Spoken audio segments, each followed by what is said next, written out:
Hello once again and welcome to another video. I have been asked many times if I can share my Korry switches used on my FCU and EFIS panels. So finally, after some revisions, I have managed to find a very simple way of solving a problem I've been having. So finally it's here. A brief note about this Korry switch. This is not backlighted. So if you're one that prefers backlighting, I'm so sorry, this is not the button for you because I'm just using a vinyl sticker to label the buttons like this. So here are the parts that we need. We have 4 printed parts here. A 3mm LED. This is clear, but actually the light is green. Of course, you can use those LED with the green color glass. We have a 3x6mm tactile momentary button here. This should be readily available in any electronic shop, but if you cannot find this in your area, there's a link below where you can find this online. Then we have the resistor. This is a 2K 1/4 watt resistor. The amount of resistance you need depends on how bright and how dim your LED light should be. So the higher the resistance, the dimmer the lead, and vice versa. For me, I think 2K is just nice. And then we have a liquid UV resin. I got this from Daiso shop. This is actually hazy white. If you're gonna find this, you can use other types of UV resin. Later in this video, I'm going to show you how or why we use this. It's basically to diffuse the light of the LED by filling this hole with the UV. And that way the LED doesn't look very glary, it spreads throughout the hole. And so you have a rectangular light. We have a sandpaper here. This is actually 360. You can use 400 or 300. The reason for this is because, as you may have noticed, if you're printing the parts yourself, you notice that tolerance is always a problem with 3D printing because they tend to bulge the corners like this. So straight from the printer, they usually have this friction and fitting problem because of the imperfections on the edges. So you may have noticed there are some sanding marks here because after printing, I basically use just a sandpaper. Drop some water here and just rub this piece like so, this direction on all sides. That way we have to eliminate the bulges in the corners which are causing the fitting problems. So after sanding, it fits in very nicely.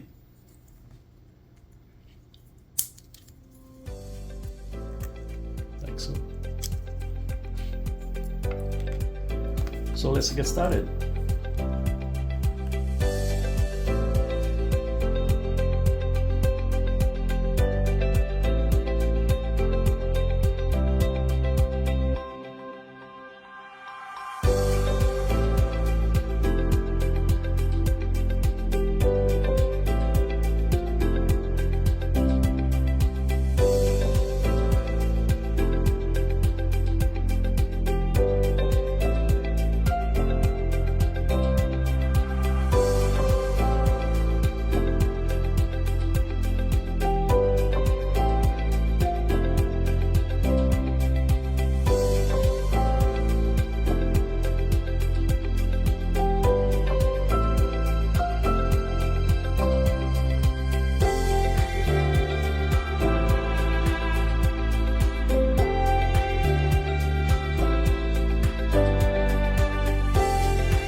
a note on this locking pin. It's a hit and miss thing. Not all assembly is the same. Sometimes you have some deviations, and sometimes you will find that the pin is too tight and it doesn't allow you to press the button. So if that happens, what I recommend is to just sand this piece of part from this side until it not only goes in, but it also allows you to press the button. Sometimes there is an assembly that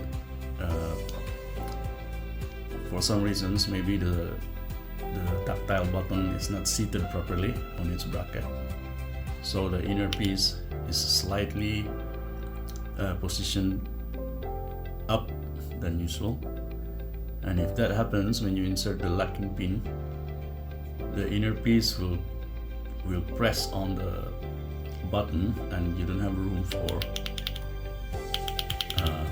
pressing it like this. So sometimes it's a hit and miss. What you can do is to sand this piece.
Not the best soldering and gluing technique there is, but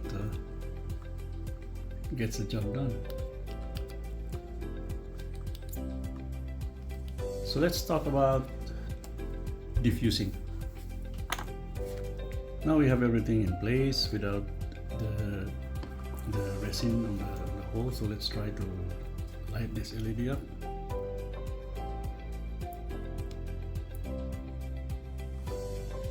There. Now as you can see, it's very glary, and if you look at the switch at an angle, it doesn't give you that rectangular light indicator.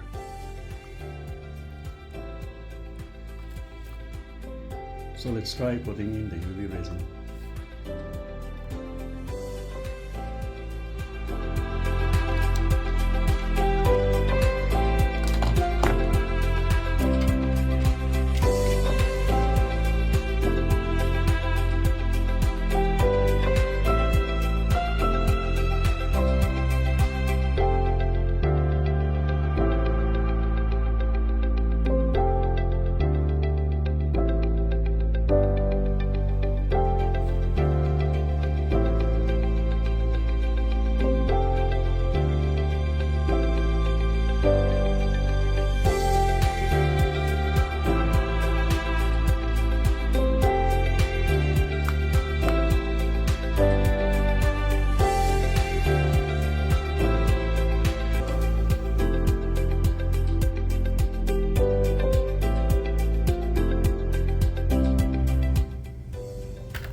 Okay, it looks wet, but it's actually cured. Now you look at the other side. If it is not filled up to the level of the surface, we have to apply more of this.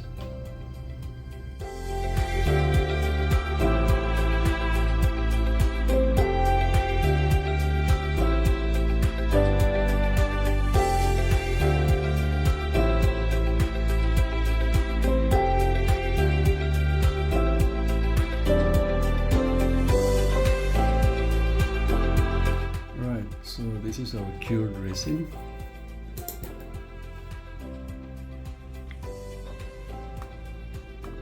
It's hardened. It's cured. So what we need to do now is to level off this resin so it levels on the surface of the filament, this part. So what we do is to sand this off. I have here a 1000 sandpaper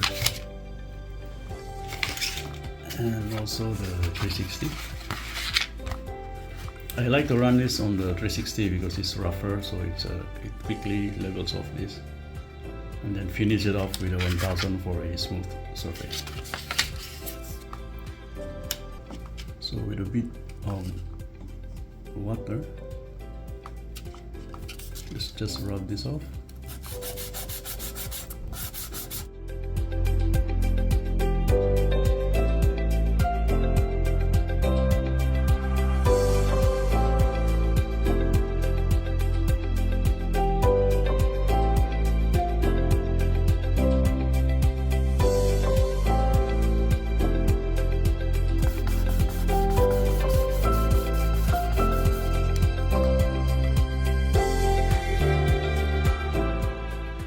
I think that's it. We have a nicely diffused hole here. Right, so let's try it on.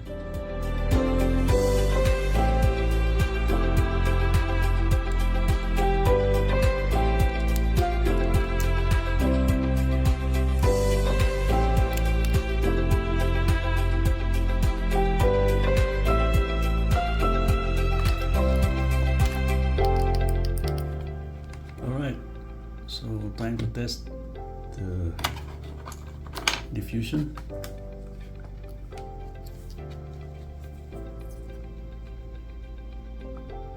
Ta-da! So there you go. You look straight into the button, doesn't look very glary at all because the resin has diffused a lot. And the beauty is if you look at the button at an angle, it still retains the green illumination.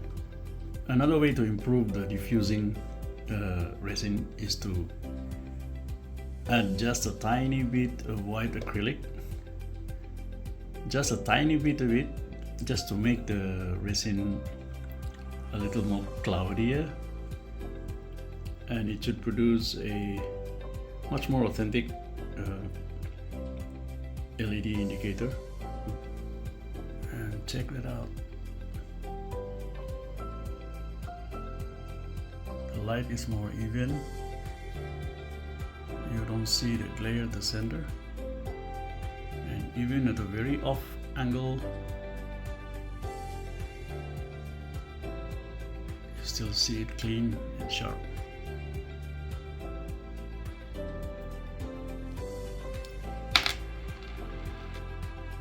Now again, if you find the light too bright on the LED, you just change the resistor.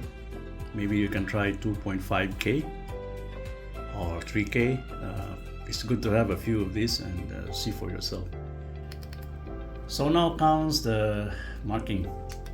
As you know, my markings are all made of vinyl paper. No, not necessarily paper, because vinyl is vinyl.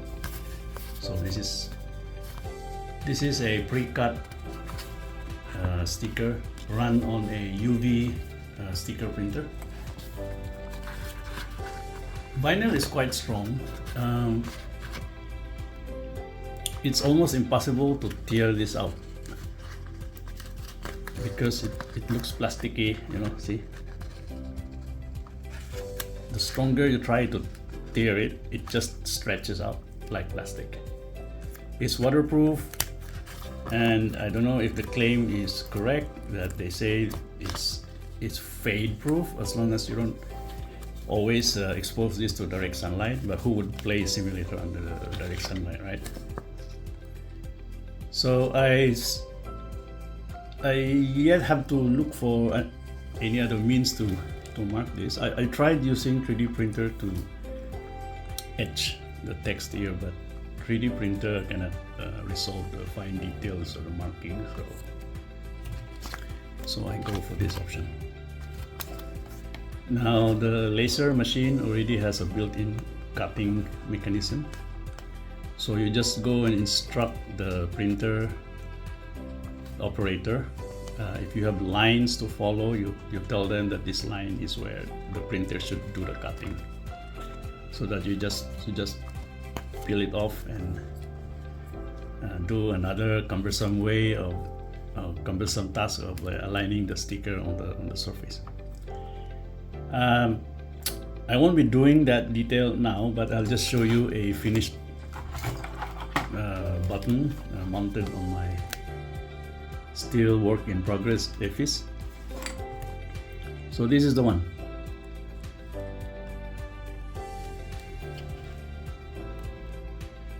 The markings are made of vinyl, as well as the panel itself.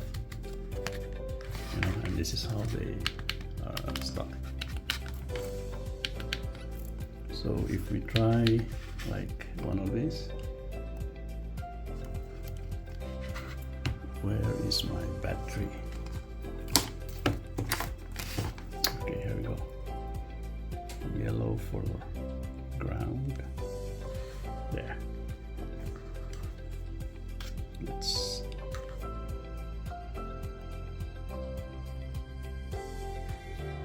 So that's how the lighting goes.